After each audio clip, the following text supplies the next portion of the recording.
Hello class, welcome to study official. आज हम discuss करने वाले हैं अपने क्लास 9th की मैथमेटिक्स के वेरी वेरी इंपॉर्टेंट क्वेश्चंस। ये क्वेश्चंस आपके एनसीईआरटी के हैं जो कि आपके एग्जाम में, आपके स्कूल में एनुअल एग्जाम में बार बार पूछे जाते हैं। एनुअल में भी पूछे जाते हैं, हाफ ईयरली में भी पूछे जाते हैं। तो वो टॉप क्वेश्चंस हैं जो कि बहुत ही ज़्यादा पूछे जाते हैं। मतलब कि यहाँ से 100% मैं गारंटी बता रहा हूँ कि आपको बहुत सारे क्वेश्चंस आपके पेपर में मिलने वाले हैं। तो चलिए फटाफट स्टार्ट करते हैं अपने क्वेश्चंस के सॉल्यूशंस को। देखिए, पहला क्वेश्चन है कि is zero are rational number, can you write it in the form of p by q. क्या जीरो अपना रेशनल नंबर है, आपको ये बताना होगा। तो यस, जीरो आपका क्या है, एक रेशनल नंबर है। अरे बच्चे ने देखो क्या लिखा है, नो, जीरो एक रेशनल नंबर नहीं है, ऐसा तो नहीं होता है। तो आंसर यहाँ पर क्या होगा, ये गलत बात है बच्चे। देखो आपने क्या लिखा, इसका आंसर यहाँ पर हो जाएगा यस, जीरो क्या होगा आपका एक रेशनल नंबर होता है भाई। देखो एक बच्चे की कॉपी है ये और उसने गलत लिखा है, तो यहाँ पर लिखा होगा यस, आपको लिखना होगा yes, zero is a rational number. और जीरो को हम पी बाई क्यू के फॉर्म में लिख सकते हैं। कैसे, देखिए जीरो को आप लिख सकते हैं 0.1, 0.2, बिल्कुल लिख सकते हैं आप। सॉल्व करने के बाद जीरो आ जाएगा वो अलग बात है, लेकिन आप इसे लिख तो सकते हैं ना, 0.3 एंड सो ऑन। तो इसे आप जो पी बाई क्यू के फॉर्म में लिख सकते हैं। तो ये है आपका, ये होगा इसका आंसर। ये आपने गलत लिखा है बच्चे। चलिए अब आगे बढ़ते हैं। अब आगे बढ़ते हैं। देखिए आगे क्या होता है, देखिए give one example of each of the binomial of degree 25 and monomial of degree 50। यानी कि आपको बताना है एक एग्जांपल बाइनोमियल का जिसकी डिग्री 25 है। तो बाइनोमियल, देखिए बाइनोमियल का मतलब होता है जिसमें दो टर्म होता है। तो दो टर्म का क्या है, देखिए x प्लस वाई और y की पावर 25, सही है ये।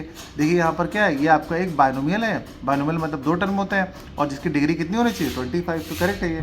और एक आपको क्या मोनोमियल है, मोनोमियल जिसकी डिग्री 50 है, तो करेक्ट ये आपका सही है। क्योंकि दोनों की जो डिग्री है ना वो उतनी ही है जितनी बताई गई है। और मोनोमियल का मतलब पता है क्या होता है, मोनोमियल का मतलब होता है कि भाई एक टर्म है सिर्फ, और बाइनोमियल का मतलब होता है दो टर्म है। ठीक है, चलिए अच्छा अगला देखते हैं क्वेश्चन।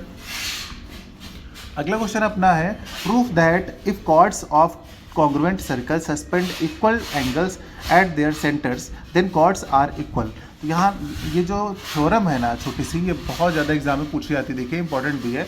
यहाँ पर दो सर्कल बने होंगे और यहाँ पर करना क्या है कि हमको प्रूव करना है कि जो कॉर्ड है ना ये ए बी वो पी क्यू के इक्वल है। तो इसके लिए हम लोग क्या कर देंगे, इसमें कॉन्ग्रुएंसी दिखा देंगे। तो सर्कल देखिए ड्रॉ किए गए हैं और दोनों की जो रेडियस है ना वो कैसी है, वो सेम है। जब रेडियस सेम है और यहाँ पर आप देख पा रहे हैं तो यहाँ पर रेडियस सेम है, तो और हमारे पास दे क्या रखा है कि जो ए ओ बी है ये सेंटर के एंगल है, वो कैसे हैं, वो सेम है। तो सेंटर के एंगल गिवन है हमारे पास, तो हमने लिख दिया सेम है। उसके बाद ये जो ओ ए होगा ओपी के इक्वल होगा, क्यों, क्योंकि ये तो रेडियस है और रेडियस हमेशा क्या होती है, इक्वल्स होती हैं। तो ओ ए आपका किसके इक्वल है, ओपी के, और ओ बी किसके इक्वल है, ओ क्यू के, और ये वाला एंगल इसके इक्वल है। तो क्या हो गया, साइड एंगल साइड। तो साइड एंगल साइड से अपना क्या हो गया, ये जो ट्रायंगल है ना ये कॉन्ग्रुएंस हो गया। अगर ट्रायंगल कॉन्ग्रुएंस हो गया तो सीपीसीटी लगा के हम बोल सकते हैं कि ए बी जो है वो पी क्यू के इक्वल है। इस देखते हैं क्वेश्चन नंबर 4 क्या है, prove that cyclic parallelogram is a rectangle. तो ये क्वेश्चन आपको कैसे करना है देखिए वो बताता हूँ मैं आपको, लेकिन अगर आपको आता है तो आप इसकी तैयारी करके रखिएगा, बहुत ज़्यादा इंपॉर्टेंट क्वेश्चन है। तो आपको प्रूव करना है कि साइक्लिक जो पैरेललोग्राम है वो एक रेक्टेंगल है। तो ठीक है, आपने क्या किया, सबसे पहले यहाँ पे एक सर्कल ड्रॉ कर लिया है। ठीक है, सर्कल ड्रॉ करने के बाद आपने यहाँ पर क्या बना लिया है, एक साइक्लिक पैरेललोग्राम बना दिया है। ठीक है, यहाँ पर एक आपने बना लिया पैरेललोग्राम साइक्लिक। तो साइक्लिक का मतलब क्या होता है कि जिसके चारों पॉइंट जो होते हैं ना वो बाउंड्री अप्लाई करते हैं, तो वो आपका जो कोऑर्डिनेटर होता है साइक्लिक बन जाता है। ठीक है, अब साइक्लिक की क्या शर्त होती है कि अपोजिट जो एंगल्स होते हैं उनकी, जो अपोजिट एंगल्स होते हैं वो क्या होते हैं, उनका सम 180 डिग्री होता है। ठीक है, ये होता है रूल साइक्लिक होने का। ठीक, तो सबसे पहले देखिए क्या लिखा हमने, A B C D is a rectangle. ठीक, ये आपको प्रूव करना है। गिवन क्या हमारे पास, ए बी सी डी से पैरेललोग्राम, पैरेललोग्राम होते हैं तो उसके क्या अपोजिट एंगल क्या होते हैं, अपोजिट एंगल इक्वल होते हैं। तो हमने यहाँ पे ये लिख दिया गया कि अपोजिट एंगल इक्वल लिख दिया गया। ठीक है, यानी बच्चे ने लिखा है, सही लिखा है ये। और फिर इसको अब प्रूफ यहाँ से स्टार्ट कर दिया। देखिए जब प्रूफ स्टार्ट किया गया है यहाँ से प्रूफ स्टार्ट किया, देखो बहुत अच्छे। देखिए सर जो गिवन था वो लिखा पहले, फिर उसके बाद प्रूफ स्टार्ट किया, बहुत बढ़िया बेटा। तो ए प्लस सी अपोजिट एंगल का सम कितना होता है, 180 डिग्री। तो दोनों यहाँ पे लिख लिया, ए प्लस सी 180 डिग्री और बी प्लस डी जो है वो 180 डिग्री हो गया। ठीक है, अब क्या किया गया, फ्रॉम 1 and 2। अब जो ऊपर एक एंगल था ना यहाँ पे अपोजिट एंगल का सम, ये क्या होता है, अपोजिट एंगल इक्वल होते हैं पैरेललोग्राम की प्रॉपर्टी से और ये साइक्लिक प्रॉपर्टी से। इन दोनों प्रॉपर्टी से क्या किया, यहाँ पर ए के प्लेस पे, यहाँ पर सी के प्लेस पे ए लिख दिया जाएगा, तो यहाँ पर 2a हो जाएगा। फिर यहाँ पर डिवाइड कर देंगे तो अब 90 आ जाएगा। ठीक है, जब सॉल्व करेंगे तो आप 90, अगर एक एंगल 90 आ गया पैरेललोग्राम का तो बाकी सारे एंगल भी क्या होंगे, 90 डिग्री के हो जाएंगे। और सारे एंगल अगर 90 के हो जाएंगे तो ये आपका जो पैरेललोग्राम था वो रेक्टेंगल बन जाएगा। तो इस तरीके से आप देख लीजिए, पूरा सोल्यूशन देख लीजिए। ठीक है, बस अब चलिए अगला देखते हैं।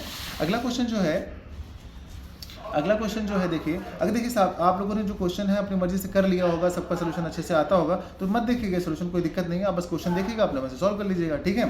क्वेश्चन नंबर 5 देखिए क्या है, if the non parallel sides of a trapezium are equal prove that it is a cyclic. ये वाला क्वेश्चन भी वेरी इंपॉर्टेंट है। मैंने जो भी क्वेश्चन सेलेक्ट किए हैं देखिएगा, इनमें से आपको 100% बता रहा हूँ 80% पेपर आपका मिलेगा बच्चों, ठीक है। अच्छा, तो ये वाला क्वेश्चन देख लीजिए यहाँ पर। अब उसके बाद क्या करना है देखिए, अब करते ये है कि चलिए बाकी मैं आपको दिखा देता हूँ सबका सोल्यूशन एक एक साथ करके कि कैसे किया गया है। बाकी के लिए वीडियो बहुत लंबा हो जाएगा, अगर सबका मैंने क्वेश्चन काफ़ी ज़्यादा है तो बस उसके आगे से अगर किसी क्वेश्चन का आपको सोल्यूशन समझ में नहीं आता है तो आप बताइएगा।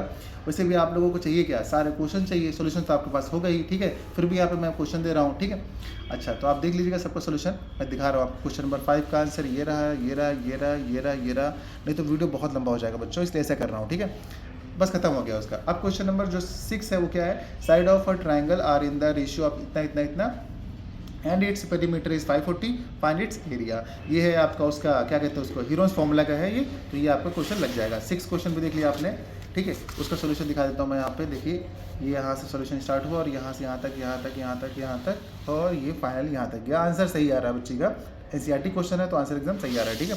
क्वेश्चन नंबर 7 में क्या है देखिए, क्वेश्चन नंबर 7 में है आपका, N isosceles triangle has perimeter 40 centimetre and each of the equal sides is 16 centimetre, find the area of triangle. तो यहाँ पर भी ये क्वेश्चन भी आपका उसी चैप्टर का है, हीरोन्स फार्मूला का है, और ये लॉन्ग में आता है क्वेश्चन आपका। तो देखिए इसका सोल्यूशन क्या है, सबसे पहले पेरीमीटर लिख दिया गया, उसके बाद साइड ये है, एक साइड मिसिंग है, तो यहाँ पे पहले एक साइड फाइंड कर ली गई है, ठीक है। एक साइड फाइंड कर ली गई, उसके बाद इसका हीरोन्स फॉर्मूला अप्लाई कर दिया गया और बस उसके बाद ये सॉल्व कर लिया गया। आंसर ये वाला क्वेश्चन का भी सही आ रहा है, ठीक है। चलिए अगला देखते हैं, क्वेश्चन नंबर 8 में क्या है। Find the area of quadrilateral ABCD in which AB equal to 3 centimetre, BC 4 centimetre, CD 4 centimetre, DA 5 centimetre, AC इतना। ये आपके पास दे रखा है, ये भी आपका उसी चैप्टर का क्वेश्चन है। मतलब जो मैंने लगाए हैं क्वेश्चन 3-4 वो बहुत ज़्यादा इंपॉर्टेंट है, इन्हीं में से आपको मिल जाएगा, अलग से आपको दिमाग नहीं लगाना है। तो बस ये वाली वैल्यूज गिवन है, नोट कर लीजिए। उसके बाद आप क्या निकालिए, एस निकाल लीजिए, फिर फॉर्मूले में पुट कर दीजिए और उसके बाद आपका आंसर जो आ जाएगा एरिया आप निकाल लीजिए। तो एरिया लास्ट में कितना आ गया देखिए, 12 रूट में 21, सही जवाब। आगे बढ़ते हैं क्वेश्चन नंबर, उसके बाद क्या है अगला 9। तो 9 में क्या है देखिए, 9 किया जाए। 9 में है prove that diagonal of a square are perpendicular to each other. तो ये रही इसकी प्रूविंग, यहाँ पे प्रूव हो चुका है, आप समझ लीजिएगा इसका सोल्यूशन देख लिया आपने। अब देखिए चलते हैं आगे, अगला है अपना क्वेश्चन नंबर 10। तो क्वेश्चन नंबर 10 में क्या है देखिए, समझते हैं। Prove that the sum of angle of quadrilateral is 360 degree. अब इसकी प्रूविंग जो है आप यहाँ पे देख लीजिएगा, अगर आप इसे छोटी प्रूविंग आप लगा सकते हैं तो आप सॉल्व कर लीजिएगा, ठीक है, क्योंकि देखिए यहाँ पर भी ये प्रूव हो चुका है, ठीक है, ईजी है बहुत। अब देखिए क्वेश्चन नंबर 11 में क्या है, 11 समझते हैं। 11 में बोला गया find the TSA of hemisphere of radius 10 centimetre. तो ये आपका सरफेस एरिया वॉल्यूम चैप्टर का आ चुका है। तो बस इसका आप क्या करिए, फॉर्मूला पुट करिए, वैल्यू पुट करिए, आंसर निकाल दीजिए, ठीक है। ये बहुत ज़्यादा आसान है, देखिए हो गया, ये सोल्यूशन इसका भी हो गया। अगला देखिए क्वेश्चन नंबर 12 क्या है। क्वेश्चन नंबर 12 में क्या है देखिए, क्वेश्चन नंबर 12 में जो है find the radius of the sphere whose surface area is 150 centimetre square. अब आपको क्या निकालना है, देखिए आपको निकालना है स्फीयर का सरफेस एरिया। बस यहाँ पर दे क्या रखा है आपको, रेडियस बता रहा है उसका, फाइंड द रेडियस निकालना है, सरफेस एरिया दे रखा है। तो सरफेस एरिया का फॉर्मूला पुट करिए, उसके आगे पुट कर दीजिए उसकी वैल्यू, यहाँ से निकालिए आर, बड़ी आसानी से निकल आएगी। देखिए बच्चे ने सॉल्व किया और लास्ट में देखिए उसकी ये आ गई, रेडियस की वैल्यू आ गई, ठीक है, सही है, आप भी ऐसे कर लीजिएगा। अच्छा ठीक है, अब देखिए अगला क्वेश्चन देखते हैं। अगले क्वेश्चन में राइटिंग चेंज होगी, लग रहा है किसी और से सॉल्व कराया बच्चे ने, लिखा है question. If the CSA of a cylinder is इतना, यानी 94.2 centimetre square and its height is 5 centimetre, then find radius of its base and its volume. पहले रेडियस निकालो फिर वॉल्यूम निकालो, और पाई की वैल्यू क्वेश्चन में दे रखी है। तो बस यहाँ पर जो वैल्यू पहले गिवन होती है उनको नोट कर लो, उसके बाद जो पूछा गया उसका फॉर्मूला लिख दो, उसके आगे वैल्यू पुट कर दो और यहाँ से उसकी वैल्यू निकाल दो। बस बड़े ही आसान क्वेश्चन होते हैं ये, बस थोड़े कैलकुलेटिव होते हैं, तो अपने मन से लगाइएगा, किसी की नकल मत मारिएगा, ठीक है। यहाँ पे देखिए आंसर भी मैं दिखा देता हूँ आपको बार बार सबका, तो आप मैच करा सकते हैं, ठीक है। अब देखिए अगला क्वेश्चन है, अगला क्वेश्चन 14 नंबर में है। What length of the trampoline 3 metre wide, बहुत इंपॉर्टेंट क्वेश्चन है ये, एग्जाम में आपके लगभग हर साल पूछा जाता है। Divine public school, Doon public school will be required to make a conical tank of height 8 metre and base radius 6 metre. Assume that the extra length of material that will required for stitching margin of the waiting wastage cutting is approximately 20 centimetre. Pi की value यहाँ पर दे रखी है। ये वाला question भी आप समझ गए होंगे। और यहाँ पर क्या करना है, देखिए यहाँ से बस सोल्यूशन का कितना छोटा है, देख रहे हैं आप, बस छोटा सा क्वेश्चन है खाली। इसका सोल्यूशन आपने देख लिया। अब चलिए करते हैं क्वेश्चन नंबर अगला कौन सा क्वेश्चन है ये, अरे उसके बाद क्वेश्चन नंबर 9। अच्छा ये हो सकता है लाइन से नहीं किया बच्ची ने। Show that √5 can represented on the number line. तो नंबर लाइन में रिप्रेजेंट करने वाला क्वेश्चन भी आपको एक करना है एग्जाम में, तो ये वाला भी आप देख लेंगे। चलिए उसके आगे बढ़ते हैं। ये आता है अपना नंबर 9 नहीं था, वो 14 था वैसे। अब आता है 15 क्वेश्चन नंबर, ठीक है। 15 में है N isosceles triangle has perimeter 30 centimetre and each of the equal size is 12 centimetre, find the area of the triangle. तो यहाँ पर ये क्वेश्चन रहा है आपका और ये रहा इसका सॉल्यूशन, देख लीजिए, ठीक है। ये रहा इसका सॉल्यूशन। अब देखते हैं क्वेश्चन नंबर 16। क्वेश्चन नंबर 16 में देखिए क्या है, if x plus 1/x equal to 4 then find the x की पावर 4 प्लस 1/x की पावर 4, ये निकालना है। तो यहाँ पर क्या करते हैं, देखिए सबसे पहले इसको नोट कर लेते हैं और नोट करने के बाद क्या करते हैं, यहाँ पर इसका स्क्वायर करते थे बोथ साइड, मतलब ये आपको गिवन है, ये निकालना है। तो आपने क्या किया, जो गिवन था उसको नोट किया, उसको दोनों तरफ से स्क्वायर कर दिया। स्क्वायर कर लिया तो यहाँ पे a plus B whole square का फॉर्मूला लगेगा, जो कि आप सॉल्व करेंगे। जब सॉल्व करेंगे तो आएगा आपके पास इतना, और उसके बाद क्या करेंगे, अगेन एक बार स्क्वायर कर देंगे। बस यहाँ पर यही है कि 2 बार स्क्वायर करना पड़ता है, और दूसरी बार जब आप स्क्वायर करेंगे ना तो आपके पास वो वैल्यू मिल जाएगी जो आपको निकालना है, देख रहे हैं आप। तो बस इस तरीके से इसका सोल्यूशन कर लीजिएगा, बहुत इंपॉर्टेंट है ये क्वेश्चंस। अब आता है क्वेश्चन अपना कौन सा, 17 क्वेश्चन आता है। तो 17 क्वेश्चन में देखते हैं क्या है, prove that if diagonal of a quadrilateral bisect each other than it is a parallelogram.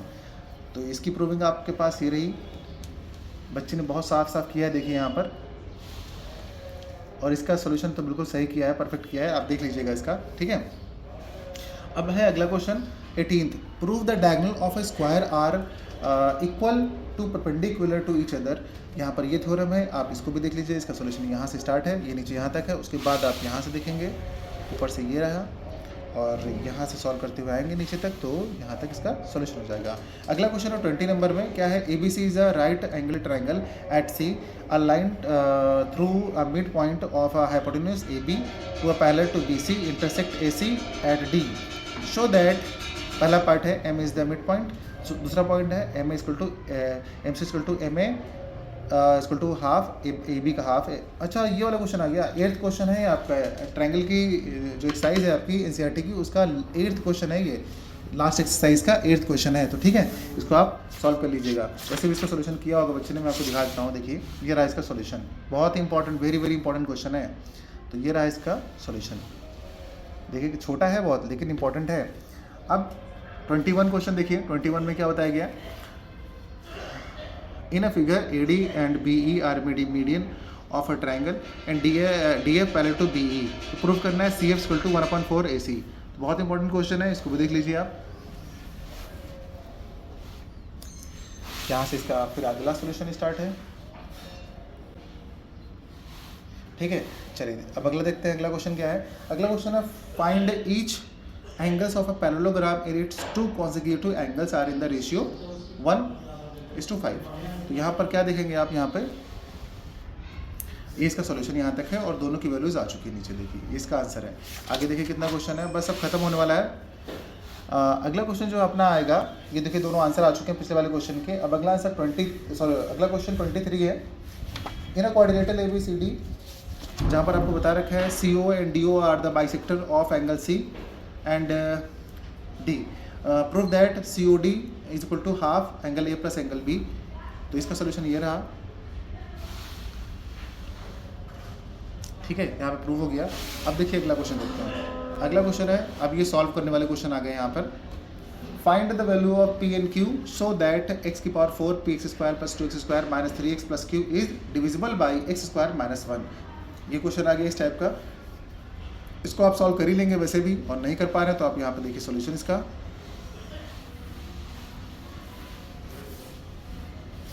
अगला देखते हैं। अगला जो क्वेश्चन है, देखिए जिन बच्चों को सारे क्वेश्चंस आ रहे हैं वो अपने आप सॉल्व कर लेंगे, जिनको नहीं आ रहा वो सोल्यूशन भी देख सकते हैं। इससे थोड़ा जल्दी हो जा रहा है, अदरवाइज अगर हम सबको सोल्यूशन बताने लगेंगे ना तो आप देख रहे हैं 2 घंटे के कम से कम हो जाएगा ये पूरा, क्योंकि पूरे साल भर का सिलेबस है और एक साथ बता रहा हूँ, इसलिए हम थोड़ा जल्दी जल्दी बता रहे हैं। जिसका क्वेश्चन जो आ रहा होगा वो मत देखिएगा, वो बस खाली क्वेश्चन सॉल्व कर लीजिएगा अपने मन से, और जो नहीं आ रहा है उसका सोल्यूशन देख लीजिएगा। इस क्वेश्चन में देखिए 25 में a plus B plus C equal to इतना दिया हुआ है, A B plus B C plus C equal to इतना दे रखा है। प्रूफ करना है आपको A cube plus B cube plus C cube minus 3abc equal to -25। तो यहाँ पर ये फॉर्मूला इसमें अप्लाई कर दीजिए, पुट करिए और सॉल्व कर लीजिए, ठीक है। अगला देखिए, अगला क्वेश्चन क्या है, 26 क्वेश्चन नंबर है। If 3x plus 2y equal to 12 and xy equal to 6 find value of 9x square plus 4y square. इसकी वैल्यू निकालनी है, तो यहाँ से xy निकाल लेंगे, फिर यहाँ पुट कर देंगे बस। यहाँ पे इसको आप देखिए, ये रहा इसका सॉल्यूशन। उसके बाद आप क्या करेंगे, फैक्टराइजेशन में मैंने ये कुछ इंपॉर्टेंट क्वेश्चन सेलेक्ट किए आप लोगों के लिए। देखिए फैक्टराइजेशन में क्या करेंगे, ये 1 2 3 4 5 क्वेश्चन मैंने सेलेक्ट कर रखे हैं फैक्टराइजेशन में। इन पांचों क्वेश्चन का आप देखिए स्क्रीनशॉट ले लीजिएगा, और इन पांचों क्वेश्चन का सोल्यूशन जो है ना अच्छे से कर लीजिएगा, प्रैक्टिस कर लीजिएगा। ये आपके एग्जाम में पूछे जाते हैं। फिर मैं सारे का जो सोल्यूशन है एक साथ दिखा देता हूँ, सारे के सारे क्वेश्चन का। देखिए ये 3rd वाले का है, ठीक है। अब आगे बढ़ते हैं, आगे ये 4th वाला जो आपने देखा होगा 4th वाले का है ये वाला सोल्यूशन। ये नीचे 5th वाले का आ गया है। अब है क्वेश्चन नंबर 28, ठीक है। क्वेश्चन नंबर 28 में देखिए, one side of A equilateral triangle is 4 centimetre, find its area. बहुत अच्छे, अगर एक साइड पता है तो क्या होगा ट्रायंगल का एरिया, इसको देख लीजिए आप, अच्छे से सीख लीजिए। यहाँ से ये आप देखिए, ये इसका सोल्यूशन है, और उसके बाद ये इधर का सोल्यूशन रहा। इस क्वेश्चन का जो सोल्यूशन है यहाँ पे कंप्लीट होता है। फिर आता है क्वेश्चन नंबर 29। क्वेश्चन नंबर 29 है अपना, diagonal of AC of a parallelogram ABCD bisect angle A, show that first part second part. इसका सोल्यूशन आप देख पा रहे हैं यहाँ पर, ये है इसका कंप्लीट सोल्यूशन, फर्स्ट और सेकंड पार्ट का, ये हो गया है। फिर आता है क्वेश्चन नंबर 30, जिसको एक्सप्रेस करना है P/Q के फॉर्म में। ये क्वेश्चन आपको 2 मार्क्स में आता है, तो ये भी आप लोगों को आना चाहिए। अगला क्वेश्चन देखते हैं, चलिए। अगला क्वेश्चन अपना 31, ये आपका रिमाइंडर थ्योरम का क्वेश्चन आ गया है, और ये क्वेश्चन बहुत इंपॉर्टेंट है। ये क्वेश्चन आपका 3 मार्क्स में आता है। और फिर आता है क्वेश्चन नंबर 32, जो कि लास्ट क्वेश्चन है। तो बच्चों ये थे अपने इंपॉर्टेंट क्वेश्चन, ये वेरी इंपॉर्टेंट क्वेश्चंस हैं जो भी आपके स्कूल में एनुअल एग्जाम में क्वेश्चंस आते हैं मैथ्स के। इन्हीं में से देखिए आपके क्वेश्चंस मिल जाएंगे, और ये आपको अच्छे से आने चाहिए हर एक बच्चे को। यहाँ से 100% बता रहा हूँ मैं कि आपको 80% तो क्वेश्चन यहाँ से मिल जाएंगे। तो बच्चों ये वो बेहतरीन क्वेश्चन है जो मैंने आपके लिए सिलेक्ट किया है, और इन्हीं में से आपका जो क्लास 9th में है ना एनुअल एग्जाम में बहुत सारे क्वेश्चन आ जाएंगे, और 80% आपका यहीं से मैथ का जो क्वेश्चन है यहीं से मिलने वाला है। तो इनकी आप तैयारी कर लीजिएगा। बाकी मिलते हैं हम लोग क्लास 10th में एक नए सेशन के साथ। तो बाय बाय बच्चों, गुड लक आप सभी को एग्जाम के लिए। वीडियो अच्छा लगा हो तो वीडियो को लाइक शेयर सब्सक्राइब जरूर कर दीजिएगा बच्चों। Bye bye.